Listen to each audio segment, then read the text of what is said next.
Bet you weren't expecting this. So, for those that are new, hello.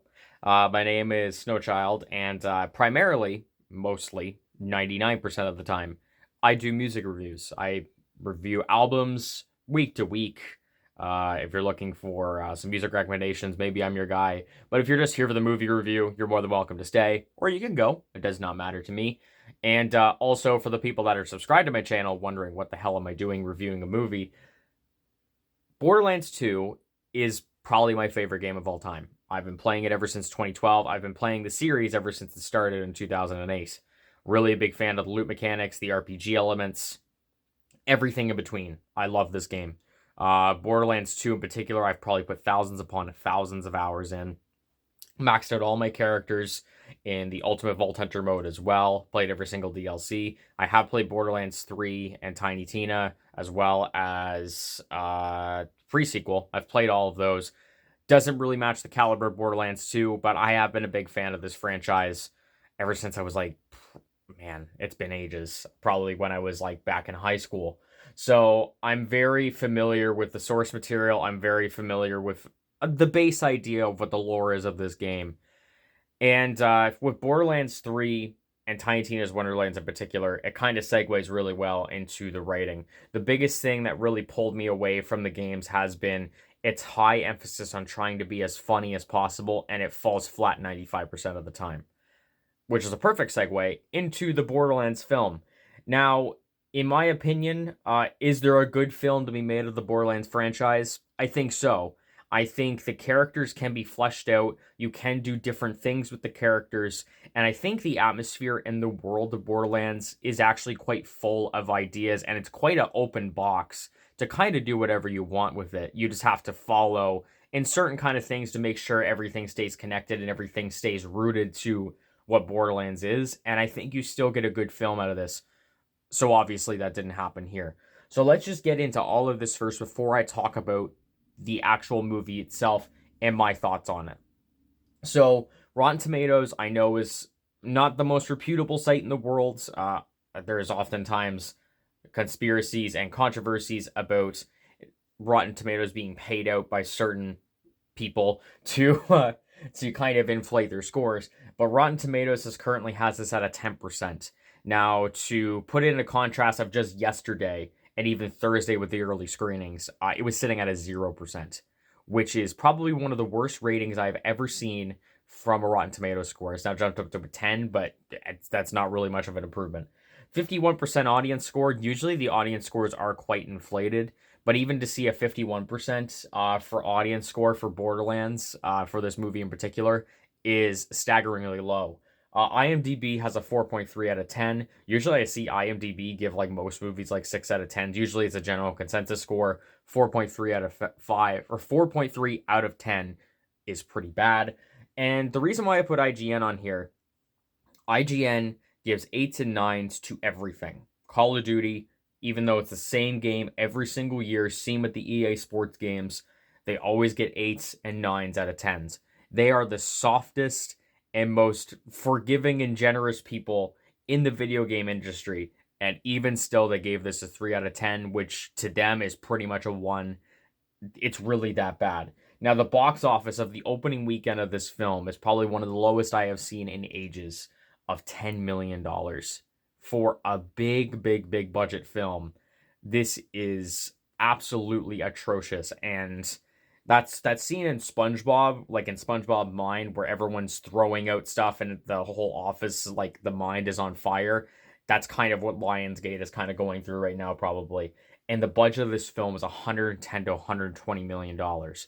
Obviously, when you have Kate Blanchett, Jack Black, Kevin Hart, you have all of these big mainline actors. They're gonna have these big asking prices, and not to mention too, the director Eli Roth primarily did a lot of the directing, but towards 2023 there was reshoots with Tim Miller, so there has been multiple hands in this project. And usually when you get that to happen, there are different conflicting ideas and conflicting storylines of where they want to take the movie. And this movie, I have remember hearing rumors of it all the way back in 2021.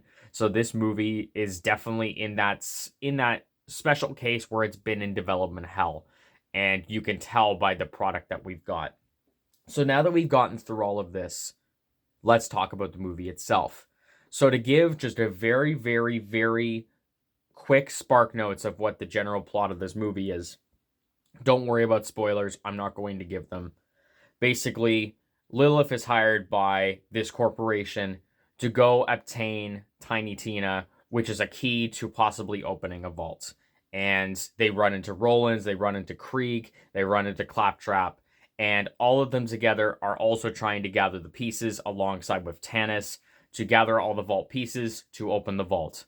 That is the main crux of the movie. You do have a couple of Atlas Corporation people. I honestly forget the main villain's name, but there's General Knox, who is the girl leader that basically is on their tail, following them the entire time.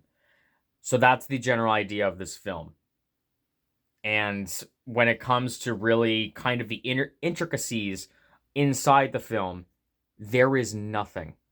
The big problem I had with this film is that it is so trying so hard to explain everything. Every single detail is not used through ominous shots or having kind of more moments to breathe or even character bonding moments. A lot of the time, it is through characters saying exactly what they're going to do. And the worst thing for me that a film can do for me is to make it feel that the audience is complete morons. And this is what the movie does. There's one scene in particular at the very beginning where Lilith lands on Firestone, which is one of the main kind of spots in the very first Borderlands where you start off. So when she lands on the planet, which there's no really showing of transportation between planets and between different locales, you basically it's just like, let's go to Electra City. You're there. Let's go to Sanctuary. Sanctuary splash page. Like, there's no kind of in between times where you can flesh out the characters. You just go from place to place to place with no rhyme or reason or no kind of effort to actually go to the spot. But anyways, she shows up on the planet and looks at a spaceship that says what's in the vault kind of in graffiti writing. Instead of just holding on to that shot, looking at the spaceship and kind of just figuring out where to go from there, instead there is dialogue, or there is kind of this narrative or narration over it telling exactly what she does. So instead of her just without dialogue or minimal dialogue going to speak to townsfolk trying to figure out where Tiny Tina is on Firestone, she has to explain everything that she does. It's like, once I got onto Firestone, it is a trash heap. It's a terrible place. So then I went on to talk to the locals, and the locals told me about this location. And then I went to this location hoping to find Tiny Tina. When you're explaining, it's just basically they're hand holding you through the entire film, and it just makes you feel like an idiot. And this happens multiple times throughout the film, not just through narration, but through literal pieces of dialogue. There's a scene in the very end of the film. Don't worry, I'm not spoiling anything. But Tanis, at the very end of the film, literally tells the main character, Lilith, it's just like, oh, I remember exactly why I didn't bring you here. Da da da da da da da. And it makes you feel like a total moron and a total idiot. Another thing about the writing is that it is trying so hard to be funny. Just like the video games of Borderlands 3 and Tiny Tina's Wonderlands. It's trying so hard to be funny, but it falls flat every single time. When I was in the theater, no one laughed, including myself. I was laughing sometimes of how bad this movie was.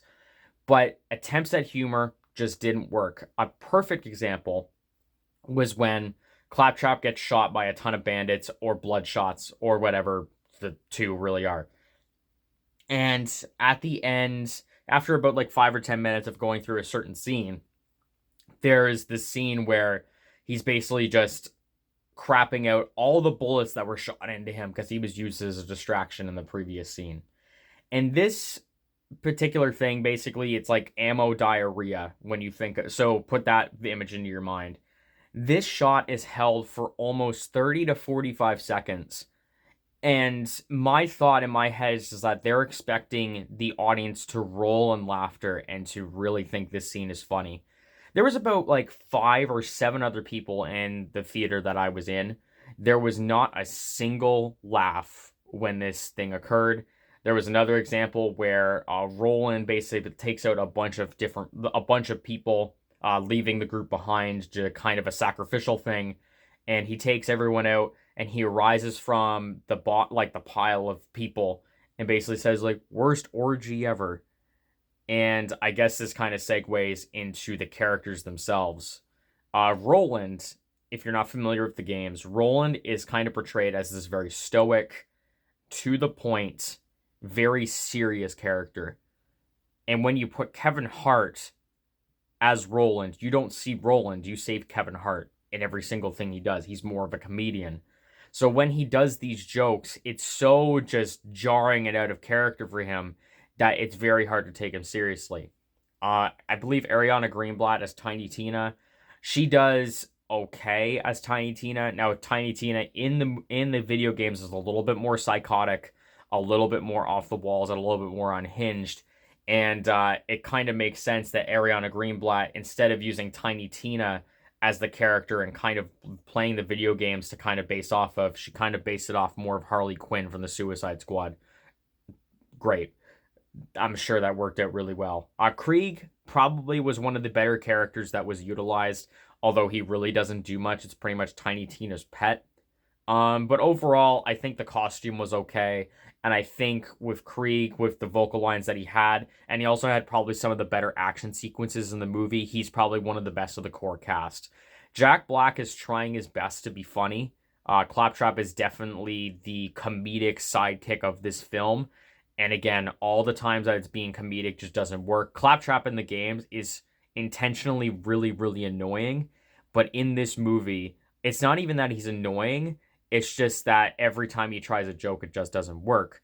And then you have Lilith, played by Cate Blanchett, which I get with the writing, it's very impossible to get something out of this movie. But Cate Blanchett kind of plays Lilith as, like, hating the planet, trying, like, not even trying to make a difference. Like, obviously there's a character arc where she kind of builds that, but she seems so just nonchalant, just very pissy, very just ditzy, and very much just not wanting to be there, which, sure, like, some of the movie is just like, oh, I have to go save this person. It's not like I care about them anyways. But it just really plays off as just like the character just really does not want to be there, and it doesn't really provide a good experience when even the character is showing that she doesn't want to be there. You can write characters that are very much just like, oh, I don't want to be here, I hate this place. You can write them better than this. The way that she's written, though, it's just like you can believe that she doesn't want to be here, and you could really see it. There's side characters. Marcus is probably the best character in the film, even though he's here for only about 5 minutes. He is the most closest to the character in the video games as possible. Gets the voice down, gets the kind of charisma down, and gets everything down to a T. Even the appearance, it's perfect. Marcus is definitely the best part of this film. That being said, it's only 5 minutes long that he's into it. And Tanis is supposed to be this more kind of very quirky, very off the wall, very zany character in the video games. And they hold on to that for the first like 4 or 5 minutes that she's on screen. And then she basically just becomes like everyone else towards the end of the film and just becomes very bland towards the end of it. So overall, these characters are very poorly written. There is very much no character progression or character depth. You don't really get anything about them. Lilith probably gets the most character progression throughout this entire film, but it's very, very minimal. And I'm not going to spoil where the character development comes from. It's just very poorly written. And when she discovers why her character depth is getting stronger, it's still very much just, it just doesn't work. Another big thing with this movie is that sometimes there is a lot of green screen and blue screen going on, especially at the beginning portion of the film, when General Knox, which is one of the main villains of the Atlas Corporation, is driving in, and it's basically a chase scene trying to get all of the characters. You can clearly tell that she is just riding just a stationary thing, and it's just the scene is going on in the background. You can very much tell that she's just standing there. There's no kind of momentum, there's no kind of movement, there's no kind of speed or kind of anything like that. It's just basically her on top of a very stationary thing, and you can very much tell. There's another portion as well where Lilith is driving in basically an SUV vehicle, and you can see that the truck is moving up and down from the terrain, but Lilith's character or her head is not moving at all, mostly because it's probably a green screen and it's basically just they put her, fixed her into the spot, and just have the thing moving, and the truck is bouncing around, but Lilith's head is not. For a movie that's 110, 120 million dollars, it is absolutely terrible. The last section of as well of the film, Lilith's character herself is very CGI'd in, and you can very blatantly tell. It is very much looks like straight out of a PS3 game.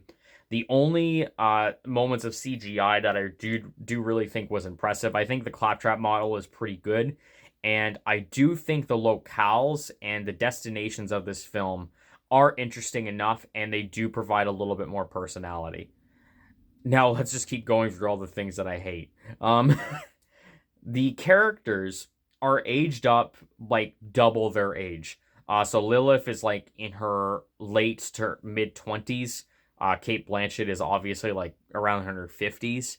Tanis is around in the video games is around mid to late 20s as well. She is aged up considerably. Moxie, which is a side character, is aged up considerably as well. There's a lot of aging up in this film, and it just doesn't make any sense of why. And not to mention too, like Lilith's character is very much written like almost like a teenager. So to have Kate Blanchett almost play a teenager is a very jarring experience, and I think that really limits the action scenes as well. Like you can't really do much with 50 to 60-year-old people. You can't really do much with them. Um, it's just a really interesting thing to choose. And it's weird as well because you have these 50, 60-year-olds on screen, but there's very gratuitous, like, cleavage. For a PG-13 movie, they really like to show off cleavage of particularly Jamie Lee Curtis. I don't know if that was a director decision. I have no idea, but that was a really, really, really weird part of this film. Another weird example, going back to the writing, is the Atlas supervillain. I forget his name. He was so forgettable. His performance is probably the worst of the film. I don't know if that's his general accent or the accent was chosen for this film. It's terrible. And his line delivery is absolutely terrible. But there's a particular part where someone shoots at the main supervillain, and obviously he has a force field that basically blocks all the bullets heading towards him. But instead of just basically moving on to the next scene, the supervillain has to explain. It's just like, you would have killed me if it wasn't for my Atlas force field on my side of my belt. It's just like, you have to explain everything, don't you? Like, we are not morons. We are not idiots. And when the movie treats me as such, I'm going to laugh at the movie constantly over and over again. This movie is also full of cliches, especially when it comes to the writing. Overall, this is one of the worst movies I've ever seen. To put in a contrast as well, about halfway through the film, there was a couple that was sitting beside me. They were very loud talking, actually, and I could hear them trying to piece together this film. This film has no cohesive plot or cohesive story. Again, they're just jumping around from location to location with no rhyme or reason as to why they're there. And when they do explain, it's just exposition dumps over and over and over and over again. There's no kind of building of anything. But they were really trying really hard to piece together this film. And about halfway through, 3 people sat up from their chairs and they left. I have never been in a movie theater where I've seen people just get up and leave. It was mind-blowing to me because, again, going to a movie experience, usually I love to watch movies that are bad. That's kind of why I wanted to go see this. But watching a film that is bad in a movie theater is a really special experience because you can't laugh out loud. You can't like joke around with people around you. You have to hold everything in. So when these 3 people left, in my brain, it just couldn't compute of what the heck was going on because even to a casual audience, this movie is that bad. Now to kind of just conclude everything, because I'm over 20 minutes now. For a person that has played the games or has casually even played the games in passing, this movie is not for you. There is little tidbits and pieces like the pistol that Lilith has, the locations and locale names. There is very little fan service in this film for people that are really dedicated to the games. There's little bits and pieces, but for people that are fans of the games, it's not for you. And then for people that are just casually watching who have never experienced the Borderlands IP before, it is not for you either. I don't know who this movie is for. I don't know if it's for teenagers. I don't know if it's for people that play video games, people that are invested in the Borderlands like lore and all that kind of stuff, or even if you're just going for just a general movie night with a bunch of your friends. I don't know who this movie is for. It's terribly written. CGI is oftentimes terrible. Characters are not fleshed out. They don't have any depth. And this movie is probably one of the worst movies I've ever seen in my entire life. And I'll never forget it. So, to give a score, I usually do these. A big old... It's a 1. The only thing that I can say that this movie does well is that some of the costumes are good and Marcus is good, which is only about 5 minutes of the film. This is one of the worst video game movies ever created. It kind of harkens back to the... Like, I can't speak anymore. It kind of harkens back to the early to mid 2000s, even the 1990s, where video game movies were often seen as absolutely terrible. And we have seen over the past decade or so that video game movies have been taken a lot more seriously, and with that, they have generated a lot more profit. This sets it back so much that it feels like this movie could have came out like in the early to mid 2000s, because it's a video game movie that is really that bad. So that's what I have to say about this film. Thank you for watching if you're a subscriber. Thank you for watching if you are new. Like, comment, subscribe if you like. This is more of just me just venting at this point. A lot of my videos are like that, to give you context. But thank you very much for watching, and I recommend you don't pay money to see this. Wait for it to go on streaming and then laugh with your friends. That's the only reason, or the only spot I can see this movie working out for you, is just pointing and laughing at it. And even still, I had a hard time doing that afterwards. So thank you for watching. Talk to you again soon.